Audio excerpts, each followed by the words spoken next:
नमस्कार दोस्तों, आपके हमारे चैनल सिविल सर्विसेज एकेडमी में स्वागत है। आज है आपका दोस्तों 1 मई और हम RWA का प्रैक्टिस सेट कर रहे थे यूपी पुलिस का, जो हम 2 सेट करा चुके हैं और ये आपका RWA का सेट तीसरा है। ठीक है, RWA का सेट तीसरा।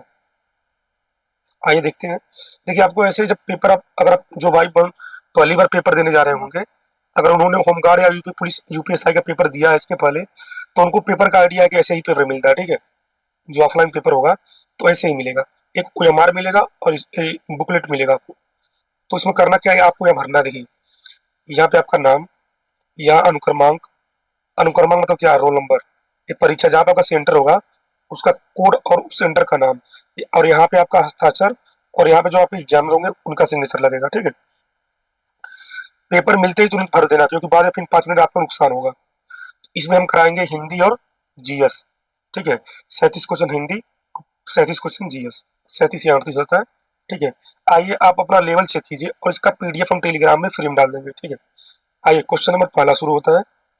समासिक पद को तोड़ना क्या कहलाता है, बताइए। क्वेश्चन नंबर पहला, सही जवाब आपका हो जाएगा ऑप्शन नंबर बी, समास विग्रह। ठीक है, देखिए संधि में वर्णों का मेल होता है और विच्छेद होता है। ठीक है, जबकि समास में क्या होता है, शब्दों के बीच संबंध को स्पष्ट करने के लिए उनका विग्रह किया जाता है, तो उनको समास का विग्रह कहते हैं। क्वेश्चन नंबर दूसरा है, निम्न में से कौन सा व्यंजन संघर्षी है, बताइए। क्वेश्चन नंबर दूसरा, व्यंजन संघर्षी कौन सा है, तो ये आपका ऑप्शन नंबर सी है। कौन कौन सा होता है, स, स, स, ह। ठीक है, क्वेश्चन नंबर 3 है, विशेषण के मुख्यतः कितने भेद होते हैं, तो आपके होते हैं 4। कौन कौन से होते हैं, नोट कीजिए।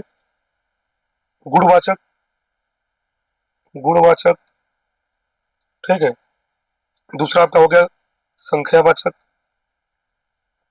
तीसरा आपका हो जाएगा परिमाणवाचक। चौथा आपका हो जाएगा सर्वनामिक विशेषण। ठीक है, सर्वनामिक विशेषण। हमारी आवाज सुनते रहिए, अगर क्लियर दिख नहीं रहा है, स्क्रीन छोटा है ना। क्वेश्चन नंबर आपका 4 है, हिंदी वर्णमाला में व्यंजनों की संख्या है, बताइए। सही जवाब क्या इसका होगा, क्वेश्चन नंबर 4। इसका सही जवाब का हो जाएगा ऑप्शन नंबर सी, 33। ठीक है, क्वेश्चन नंबर 5 है, निम्नलिखित शब्दों में से किस शब्द में द्वित्व व्यंजन है। द्वित्व व्यंजन मतलब क्या होता है, एक ही शब्द में दो व्यंजन, जैसे जैसे मान लीजिए आधा लो, पूरा लो, ऊ, च, तुम, तो यहाँ पे दो आया ना। जैसे मान लीजिए आप पूछ दिया द्वित्व,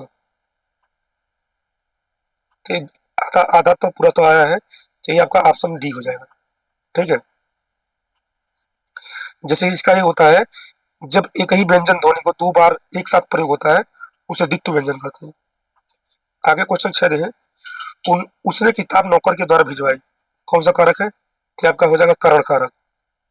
कारक कितने प्रकार के होते हैं, तो कारक होते हैं आपके 8 प्रकार। ठीक है, करण करण कारक में क्या करते हैं कि के या द्वारा, के द्वारा या से अगर आए तो वह करण कारक होता है। ठीक है, क्वेश्चन नंबर आपका 7 है, रचना के आधार पर वाक्य के भेद हैं, बताइए। सही जवाब हो जाएगा ऑप्शन नंबर बी, 3 भेद हैं। ठीक है, रचना के आधार पे वाक्य के 3 भेद हैं, कौन कौन है, सरल वाक्य, सरल वाक्य हो गया, मिश्र वाक्य। ठीक है, और एक होता है संयुक्त वाक्य। 3 वाक्य होता है, रट लो आप लोग। ठीक है, क्वेश्चन नंबर 8 चलते हैं,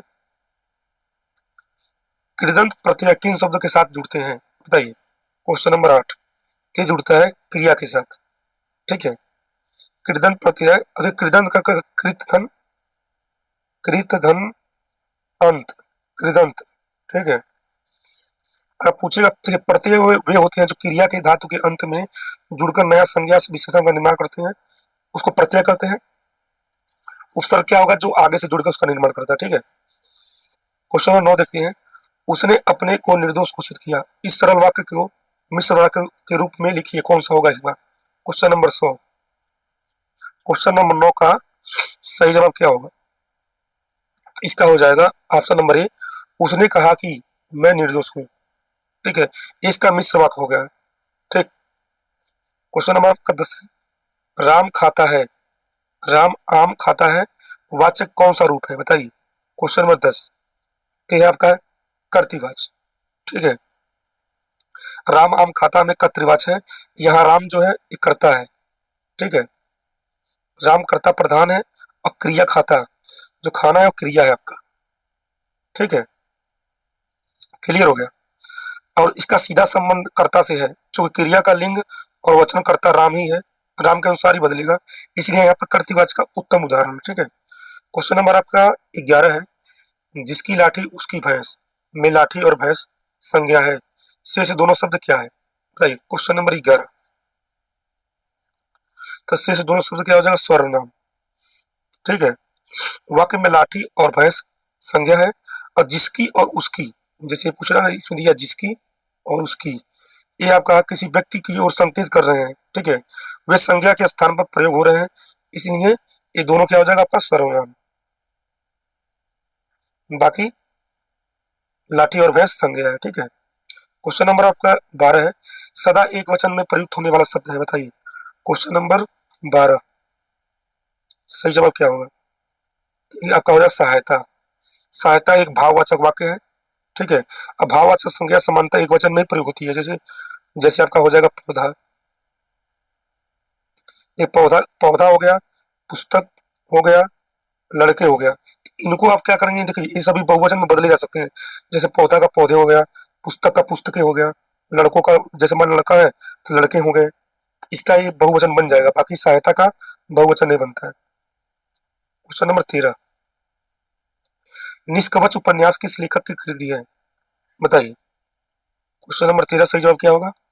निष्कवच उपन्यास किस लेखक की है, ते है ऑप्शन नंबर ए, राजी सेठ। ठीक है, निष्कवच जो है हिंदी की प्रसिद्ध लेखिका राजी सेठ द्वारा लिखा गया है। और क्या है, निष्कवच उपन्यास है।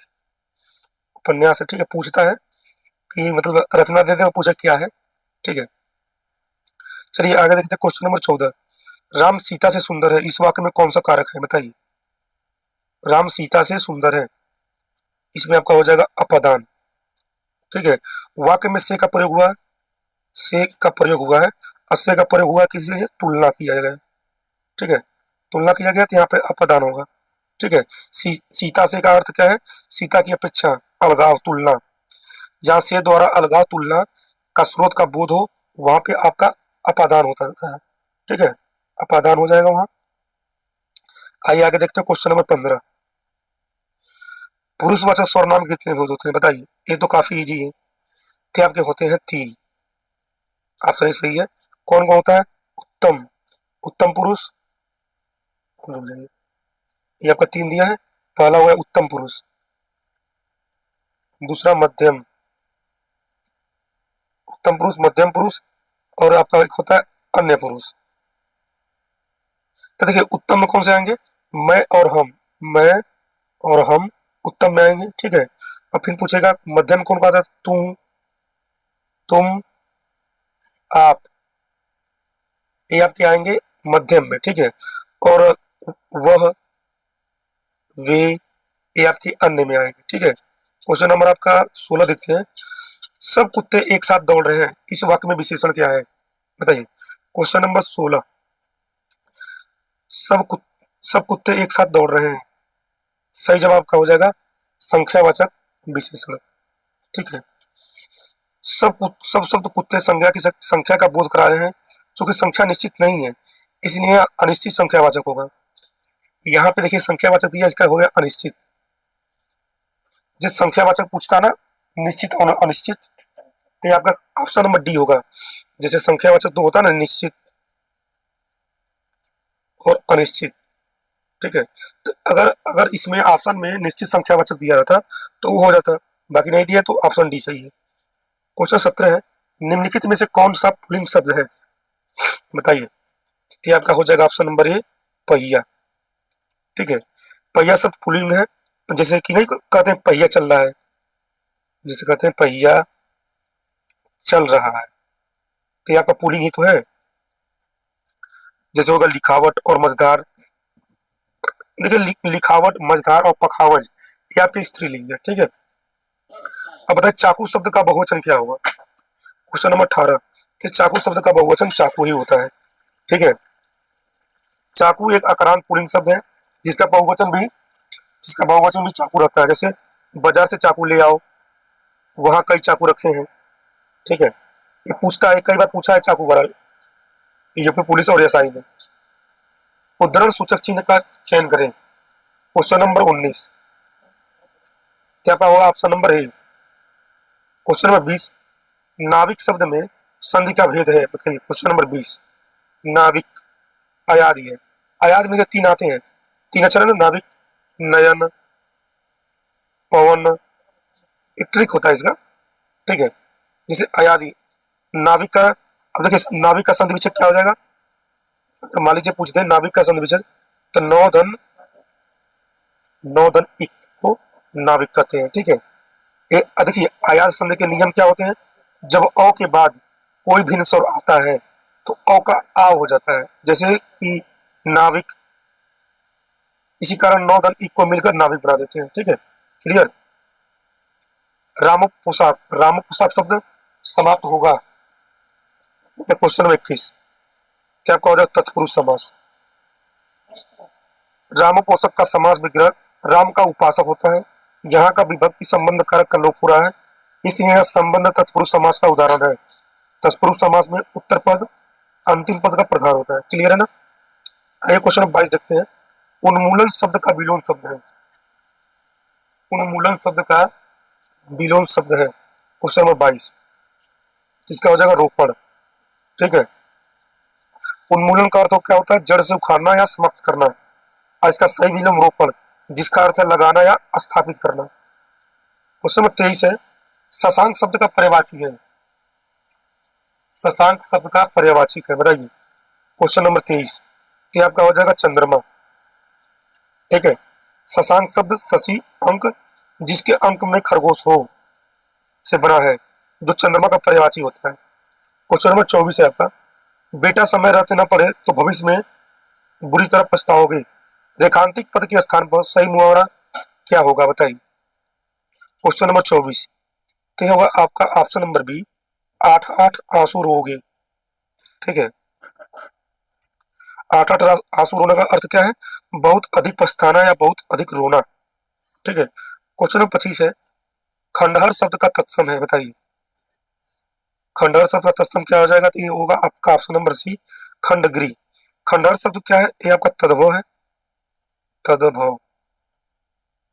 ठीक है, ये आपका तद्भव है, इसका संस्कृत तत्सम रूप होगा क्या? खंडगिरी। ये तत्सम है। ठीक है, क्वेश्चन नंबर आपका 26 है उत्तर और पश्चिम के बीच की दिशा के लिए एक शब्द क्या होगा? क्वेश्चन नंबर 26 तो होगा ऑप्शन नंबर सी, वायव्य। ठीक है, क्वेश्चन नंबर 27 है नभ में झपटत बाज लखी, भूलियो सकल प्रपंच, कपित तनु व्याकुल नयन, लावक हिलियो न रंज। उपयुक्त पंक्ति में कौन सा रस, बताइए। क्वेश्चन नंबर 27 क्या देखिए नभ में झपट बाज लखी, यहाँ पे क्या हो जाएगा आपका? भयानक रस। ठीक है, भयानक रस का परिभाषा क्या होता है? जैसे इन पंक्ति में इन पंक्ति का अर्थ क्या है? एक बाज को आकाश में झपटते हुए देखकर छोटे पक्षी मतलब लावक की अत्यंत डरी हुई अवस्था। ठीक है, तो यहाँ पे आपका भयानक हो जाएगा, जिसका अस्थायी भाव क्या होता है? भयानक रस का भय। भय जो गहन भाव सीधी भाषा सीधे छंद में चाहता है वह धोखेबाज है। यह उक्ति किस रचनाकार की है, बताइए। क्वेश्चन नंबर 28 जो गहन भाव सीधी भाषा सीधे छंद में चाहता है वह धोखेबाज है, ये किसकी कृति है, किसकी रचना है? तो यह आपका सूर्यकांत त्रिपाठी निराला, सूर्यकांत त्रिपाठी है। और ये देखिए ये पूछता है ना कि छायावादी कवि कौन है, तो सूर्यकांत त्रिपाठी आपका छायावादी कवि है। ठीक है, और ये देखिए ये मुक्त छंद के प्रवर्तक माने जाते हैं। क्लियर है? आगे देखते हैं क्वेश्चन नंबर 29 जो भाव मन में केवल अल्पकाल तक संचरण करके चले जाते हैं उन्हें क्या कहा जाता है, बताइए। क्वेश्चन नंबर 29 सही जवाब क्या हो जाएगा? तो आपका हो जाएगा संचारी भाव। ठीक है, इसकी संख्या कितनी होती है? 33, रट लेना, पूछा कई बार। और संचारी भाव की परिभाषा क्या है? संचारी भाव वे मनोविकार हैं जो मन में समुद्र की लहरों या पानी के बुलबुलों की तरह प्रकट होते हैं। ठीक है, क्वेश्चन नंबर 30 देखते हैं बिनु पद चले सुने बिनु काना, कर बिनु करम करे विद नाना, आनन रहित सकल रस भोगी, बिनु वाणी वक्ता जोगी। इसमें कौन सा अलंकार बताइए? Question number 30। इसमें आपका हो जाएगा विभावना, विभावना अलंकार। ठीक है, जहाँ कारण के बिना बिना ही कार्य का होना वर्णित हो, वहां विभावना अलंकार होता है। ठीक है, इन पंक्तियों में बिना पैर के चलने, बिना कानों के सुनने, बिना हाथ के काम करने की बात की गई है। ठीक है, इसलिए यहाँ पे जो कारण के अभाव में कार्य सिद्ध होने को दर्शाता है, इसलिए आपका विभावना अलंकार हुआ। क्वेश्चन नंबर आपका 31 है, मात्रिक अर्धसम जाति का छंद है, बताइए। क्वेश्चन नंबर 31 कि आपका हो जाएगा दोहा। ठीक है, दोहा एक अर्धसम मात्रिक छंद है, क्योंकि इसके विषम में 1 और 3 चरणों में 13-13 मात्राएं होती हैं, और दूसरे और चौथे चरण में 11-11 मात्राएं होती हैं। ठीक है, क्वेश्चन नंबर 32 है, छंदों को पढ़ते समय प्रत्येक चरण के अंत में कुछ रुकना पड़ता है, इन विराम स्थलों को क्या कहते हैं? बताइए। क्वेश्चन नंबर 32 सही जवाब यति बोलते हैं इसको। ठीक है, यति बोलते हैं छंद शास्त्र के अनुसार कविता पढ़ने करते समय गति को तोड़कर जहाँ थोड़ी देर के लिए रुका जाता है या सांस लिया जाता है, उस विराम स्थल को यति या विश्राम कहते हैं। ठीक है, किस छंद का प्रथम व अंतिम शब्द का एक साथ एक जैसा होता है? बताइए। क्वेश्चन नंबर आपका 33 है, सही जवाब क्या हो जाएगा? तो आपका हो जाएगा कुंडलियां। ठीक है, कुंडलियां जैसे होता है, देखिए कुंडलियां क्या है, एक विषम मात्रिक छंद है जो दोहा और रोला के मेल से बनता है। इसकी मुख्य विशेषता यह है कि यह जिस शब्द से शुरू होता है उसी शब्द से समाप्त होता है। ठीक है, क्लियर हो गया? आगे देखते हैं, क्वेश्चन नंबर 34 है, या मुरलीधर की अधरा धरी अधरान धरोंगी पंक्ति में अलंकार है, बताइए। क्वेश्चन नंबर 34, तो यहाँ आपका हो जाएगा यमक अलंकार। यमक मतलब क्या है? यहाँ अधरान शब्द 2 बार आया है। ठीक है, देखिए यहाँ पे अधरान जो है वो देखिए 2 बार आया ना, तो यहाँ पे यमक अलंकार हो जाएगा। ठीक है, यहाँ अधरान शब्द 2 बार आया है और दोनों का अर्थ इसका अलग अलग है। पहले अधरान का अर्थ क्या होगा? ओठों पर, और दूसरे अधरान का अर्थ क्या है? ओठों से। जहाँ एक ही शब्द की आवृत्ति हो और अर्थ भिन्न भिन्न हो, वहां पे आपका कौन सा अलंकार होता है? यमक अलंकार। ठीक है, क्लियर हो गया ना? क्वेश्चन 35 है, मेरे तो गिरधर गोपाल दूसरों न कोई, जाके सिर मोर मुकुट मेरो पति सोई। इसमें कौन सा रस है? बताइए। क्वेश्चन नंबर 35, तो ये आपका हो जाएगा भक्ति रस। ये कई बार पूछा गया पीवाईक्यू क्वेश्चन है। ठीक है, भक्ति रस है, और यह मीराबाई के कृष्ण के प्रति पूर्ण समर्पण को दर्शाता है। ठीक है, आगे देखते हैं, क्वेश्चन नंबर 36, निम्नलिखित में से कौन मूल दीर्घ स्वर नहीं है? बताइए। क्वेश्चन नंबर 36, सही जवाब आपका हो जाएगा ऑप्शन सी, ए। ये जो है एक संयुक्त स्वर है जो अ धन ई से बना है। ये बना है आपका, देखिए ये बना है अ धन ई। ठीक है, इसके संयुक्त से बना है। दीर्घ स्वर कौन कौन होते हैं? बड़ा आ, बड़ा ई, बड़ा ऊ, ये आपके हैं मूल दीर्घ स्वर में आते हैं। ठीक है, अब आगे देखते हैं, क्वेश्चन नंबर 37, परिच्छेद शब्द में संधि का चयन कीजिए। बताइए कौन सा संधि इसमें होगा परिच्छेद में? क्वेश्चन नंबर 37, सही जवाब क्या हो जाएगा आपका? तो आपका हो जाएगा ऑप्शन नंबर सी, व्यंजन संधि। ठीक है, व्यंजन संधि इसमें होगा परिच्छेद में। परिच्छेद का संधि विच्छेद क्या होगा? परिधन, परिधन छेद। देखिए परिधन छेद, इसका संधि विच्छेद होगा। ठीक है, व्यंजन संधि के नियम के अनुसार यदि किसी स्वर के बाद छ वर्ण आता है तो छ से पहले आधा चौ जुड़ जाता है। ठीक है, जैसे पूछता ना, स्वर धन छ प्लस आधा चौ प्लस पूरा छ। ठीक है, बाकी आप संधि पढ़े होंगे तो आपको व्यंजन संधि की परिभाषा याद होगी। निम्नलिखित में से कौन सा भारतीय संविधान के अनुसार, देखिए आपका हिंदी हो गया, अब यहाँ से आपका जीएस शुरू हो रहा है। निम्नलिखित में से कौन सा भारतीय संविधान के अनुसार मौलिक अधिकार नहीं है? बताइए। क्वेश्चन नंबर आपका 38, देखिए समान न्याय और निःशुल्क विधिक सहायता, ये आपका मौलिक अधिकार नहीं है। ठीक है, आगे आपका देखते हैं, क्वेश्चन नंबर 39, भारत में राज्य पुनर्गठन आयोग किस वर्ष गठित हुआ? क्वेश्चन नंबर 39, यह गठित हुआ 1953 में। ठीक है, राज्य आयोग एसआरसी का गठन दिसंबर 1953 में भाषाई आधार पर राज्यों के पुनर्गठन हेतु किया गया था। ठीक है, राज्य पुनर् आयोग के 3 प्रमुख सदस्य न्यायमूर्ति फजल अली अध्यक्ष थे, के एम पडिक्कर और एच एन कुंजरू, हृदयनाथ कुंजरू थे। ठीक है, क्लियर है ना। आगे देखते हैं, क्वेश्चन 40 है, पथरू घाट विद्रोह किससे संबंधित है बताइए। क्वेश्चन नंबर 40, तो आपका संबंधित है किसान का विद्रोह। यह विद्रोह 28 जनवरी, देखिए 28 जनवरी 1894, 28 जनवरी 1894 को असम के दरांग जिले के पथरू घाट में हुआ था। इस घटना को असम का जलियांवाला बाग भी कहा जाता है। ठीक है। क्वेश्चन 41 है, काबुली वाला पुस्तक किसने लिखी गई है। मतलब काबुली वाला पुस्तक के लेखक कौन है बताइए। क्वेश्चन नंबर 41, ये है आपके option number C, Rabindranath Tagore. ठीक है।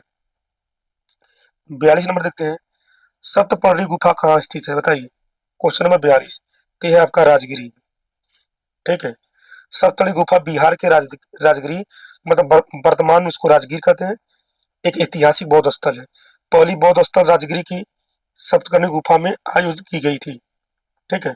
क्वेश्चन नंबर आपका 43 देखते हैं, सोनभद्र जिले को स्पर्श करती है बताइए। ये तो इंपॉर्टेंट है, यूपी जिले का क्वेश्चन है, सबको तैयार होगा बताइए। क्वेश्चन नंबर 43, तो आपका है चार राज्यों की सीमाएं, चार राज्यों की सीमाएं स्पर्श करती है। उत्तर प्रदेश का सोनभद्र जिला भारत का एकमात्र जिला है जिसकी सीमाएं चार राज्य से मिलती हैं। ये चार राज्य कौन कौन है, नोट कीजिए। मध्य प्रदेश, मध्य प्रदेश, छत्तीसगढ़। ठीक है, दो हो गया, दो और है, झारखंड और बिहार, झारखंड और बिहार। ठीक है, बिहार।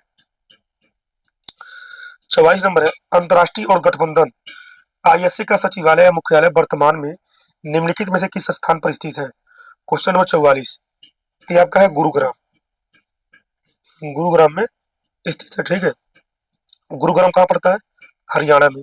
और इसकी स्थापना कहाँ कब हुई थी, 30 नवंबर 2015 को की गई थी। ठीक है। क्वेश्चन 45 है, मैक्सिको देश सबसे बड़ा उत्पादक है बताइए। तो किसका है, चांदी का। क्वेश्चन नंबर 46 है, वर्ष 2011 की जनगणना के अनुसार उत्तर प्रदेश की कुल साक्षरता दर कितनी है। मोस्ट इंपॉर्टेंट है, पूछेगा जरूर।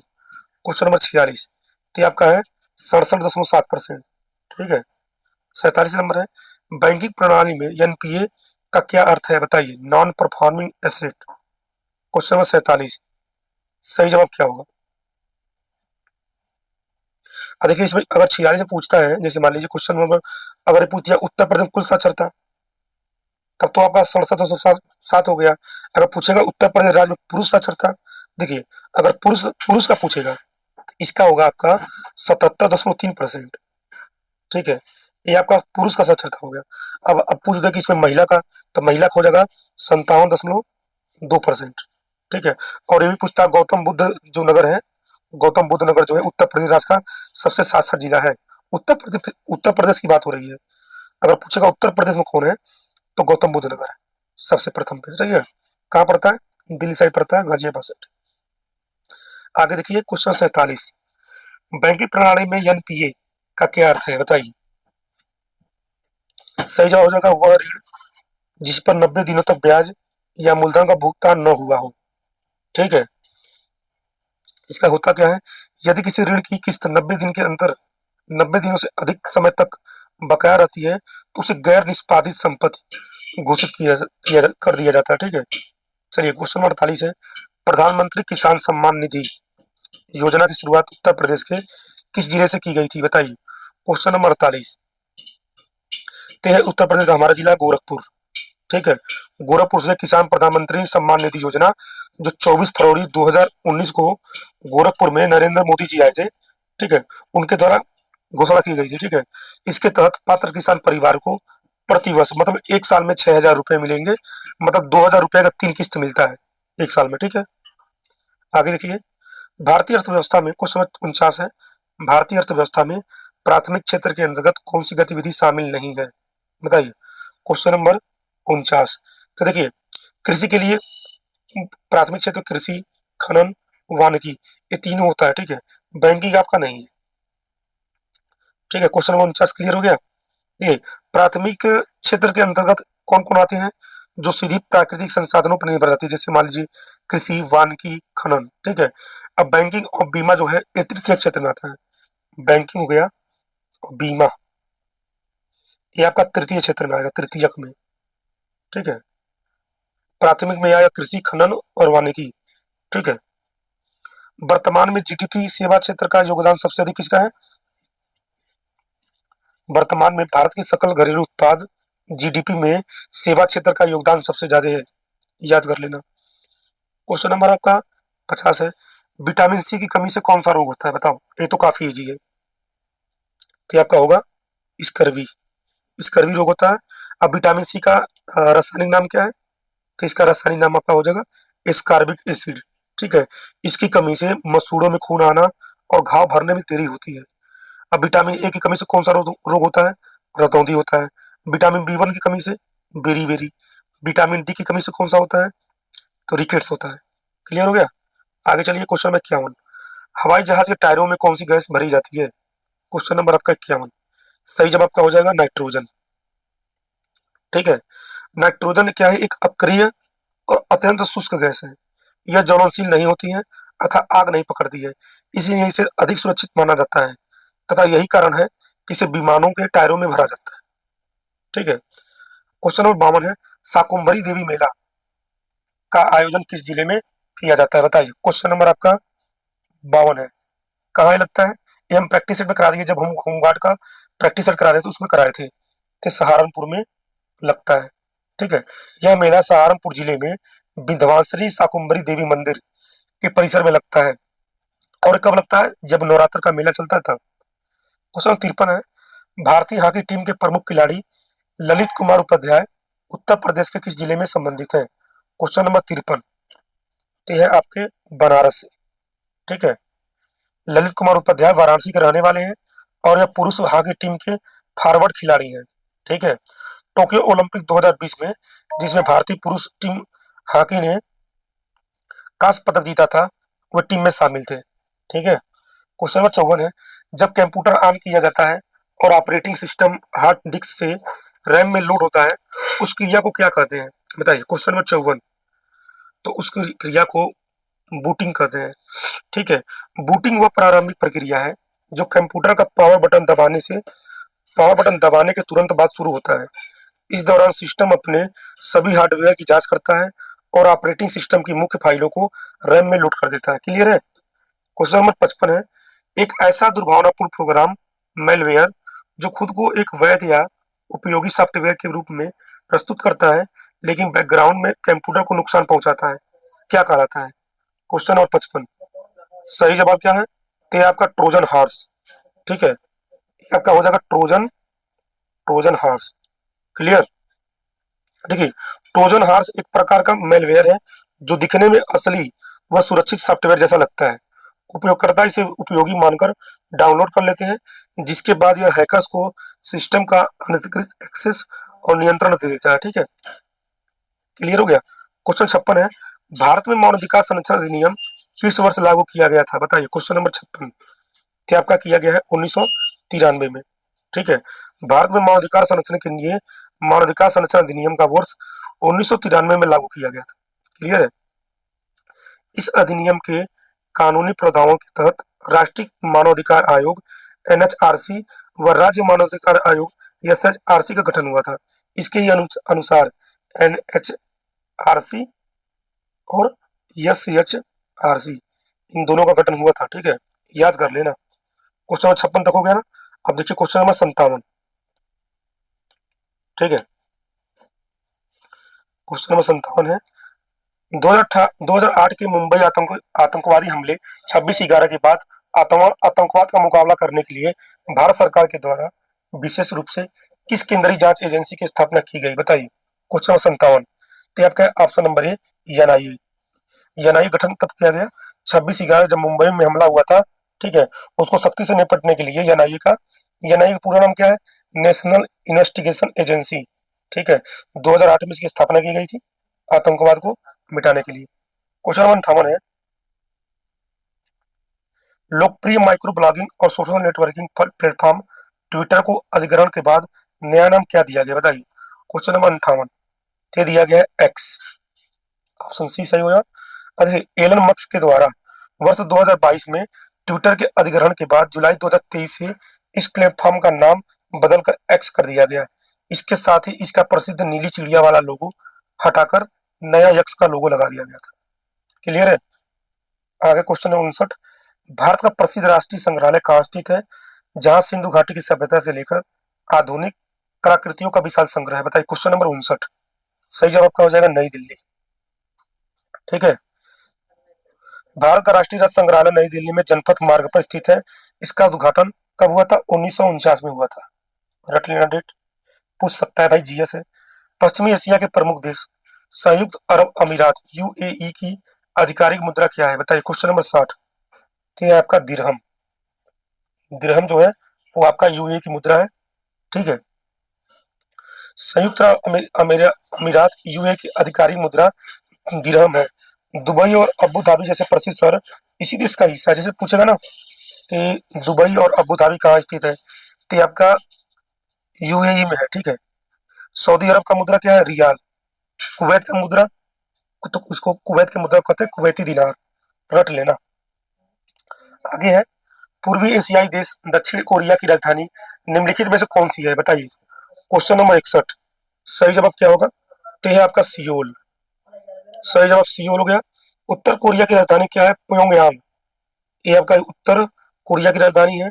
ताइवान की राजधानी ताइपे। ठीक है। और वियतनाम की राजधानी क्या है, हरनोई। क्लियर है। क्वेश्चन नंबर 62 है, महिलाओं के अधिकारों और लैंगिक समानता के लिए अंतर्राष्ट्रीय महिला दिवस कब मनाया जाता है। क्वेश्चन नंबर 62, तो कब मनाया जाता है, 8 मार्च। ये तो सबको याद होगा। 13 फरवरी कब मनाते हैं, तो राष्ट्रीय महिला दिवस प्रतिवर्ष मनाया जाता था। देखिए ये आपका अंतर्राष्ट्रीय है। अगर पूछेगा राष्ट्रीय महिला दिवस कब मनाया जाता है, 13 फरवरी। ठीक है। क्वेश्चन नंबर 63 है, बच्चों के अधिकारों और कल्याण के लिए कार्य करने वाली संयुक्त राष्ट्र की संस्था यूनिसेफ का पूरा नाम क्या है। क्वेश्चन नंबर 63 बताइए, तो आपका पूरा नाम हो जाएगा United Nations International Children's Emergency Fund. Option A सही जवाब इसका है। ठीक है। इसकी स्थापना कब हुई थी, तो 1946 में द्वितीय विश्व युद्ध के पश्चात इसकी स्थापना हुई थी। इसका मुख्यालय कहाँ है, तो न्यूयॉर्क अमेरिका में पड़ता है। ठीक है। क्वेश्चन नंबर 64 है, विश्व में शिक्षा विज्ञान और संस्कृति को बढ़ावा देना संगठन यूनेस्को का मुख्यालय कहाँ है। क्वेश्चन नंबर 64 बताइए, तो आपका है पेरिस, फ्रांस में। ठीक है। यूनेस्को की स्थापना हुई थी 1945 में। इसका मुख्यालय पेरिस में है, जो फ्रांस में स्थित है।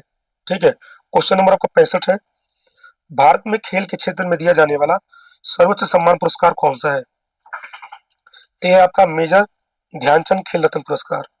इस पुरस्कार की स्थापना कब हुई थी, तो 1991 से 92 के बीच में इसकी स्थापना हुई थी। इसके पहले पहले क्या बोला जाता था, पहले इसको बोलते थे राजीव गांधी खेल रत्न पुरस्कार। ठीक है। इसका नाम कब बदला, इसका नाम बदला 2021 में, बदलकर मेजर ध्यानचंद खेल रत्न पुरस्कार कर दिया गया। ठीक है। यह पुरस्कार भारत सरकार के युवा मामले एवं खेल मंत्रालय के द्वारा प्रदान किया जाता है। क्वेश्चन नंबर 66 है, 2011 की जनगणना के अनुसार भारत का सबसे कम जनसंख्या वाला राज्य कौन सा है। तो आपका हो जाएगा सही जवाब सिक्किम, ऑप्शन बी, सिक्किम सही जवाब हो जाएगा। देखिए पूछेगा 2011 की जनगणना के अनुसार सिक्किम जो है वो भारत का सबसे कम जनसंख्या वाला राज्य। अब पूछेगा सबसे अधिक जनसंख्या वाला राज्य है, तो 2011 जनगणना के अनुसार उत्तर प्रदेश भारत का सबसे अधिक जनसंख्या वाला राज्य है। क्षेत्रफल की दृष्टि से राजस्थान देश का सबसे बड़ा है। सबसे छोटा अगर पूछेगा तो गोवा है। क्लियर हो गया यहाँ से। आगे देखते हैं। क्वेश्चन नंबर 67 है, भारत में वृक्षों की कटाई को रोकने के लिए 1970 के दशक में शुरू किए गए प्रसिद्ध चिपको आंदोलन के प्रमुख नेता कौन है। क्वेश्चन नंबर 67 ते हैं आपके सुंदरलाल बहुगुणा। ठीक है। चिपको आंदोलन कब शुरू हुई थी, 1973 में, नोट करते चलना। ठीक है। 1973 में तत्कालीन उत्तर प्रदेश, अब उत्तराखंड में, ठीक है, उत्तराखंड के चमोली जिले में शुरू हुआ था एक अहिंसक पर्यावरण संरक्षण आंदोलन। ठीक है। सुंदरलाल बहुगुणा व चंडी प्रसाद भट्ट इस आंदोलन के प्रमुख नेता थे, जहां पर लोग पेड़ों को काटने के बचाने के लिए उनसे चिपक गए थे, पेड़ों से चिपक गए थे। ठीक है। क्वेश्चन नंबर आपका 68 है, भारत में राष्ट्रीय खेल दिवस 29 अगस्त को किस महान खिलाड़ी की जयंती के उपलक्ष्य में मनाया जाता है। बताइए क्वेश्चन नंबर 68। सही जवाब मेजर ध्यानचंद। ठीक है। भारत में प्रत्येक वर्ष 29 अगस्त को हॉकी के जादूगर कहे जाने वाले महान खिलाड़ी मेजर ध्यानचंद की जयंती को राष्ट्रीय खेल दिवस के रूप में मनाया जाता है। उन्होंने वर्ष 1928, 1932 व 1936 के ओलंपिक खेलों में भारत को हॉकी में स्वर्ण पदक दिलाया था।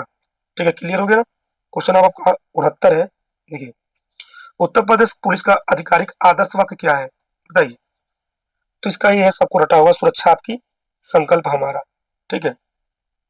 यह वाक्य नागरिकों को सुरक्षा के सुनिश्चित करने, अपराध को रोकने व कानून व्यवस्था को बनाए रखने के प्रति पुलिस बल के समर्पण व मजबूत इरादों को दर्शाता है। ठीक है। पूछेगा मुख्यालय कहाँ है पुलिस का, तो मुख्यालय आपका है सिग्नेचर बिल्डिंग लखनऊ में, जो गोमती नगर साइड में पड़ता है। ठीक है, कई बार पूछा है, तो इस बार भी चांस है। क्वेश्चन 70 है।